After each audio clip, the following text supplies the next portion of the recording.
George, I appreciate you appearing with us for the Haiti effort. This is almost as important as healthcare reform or the big bank tax we want to set up to recapture the taxpayers' money. No problem. I'm sorta between jobs right now. I was just asking Barbara yesterday. What's he mean, get back the taxpayers' money? When I was in your spot, the money Paulson and Bernanke gave away to the banks was all created from thin air by the Fed.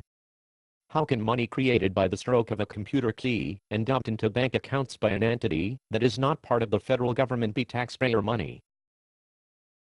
Well, it's sort of taxpayer money. I mean, we tell the Fed what we think should be done to make the people feel better about the mess you, created. Look, we politicians have to stick together on these things. If the folks really figure out how badly we screw them every year, they'll come after us with pitchforks and torches. Okay, I see where you're going with this. All I ask is you could tone down the stuff about it all being my index's fault.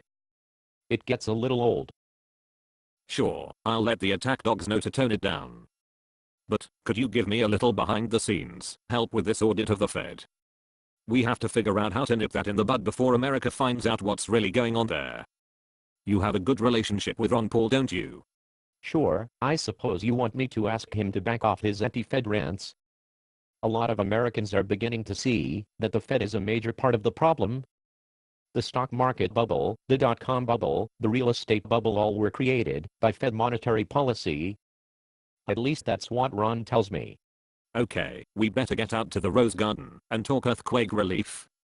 Clinton is out there, and 3 of my young female interns are alone with him.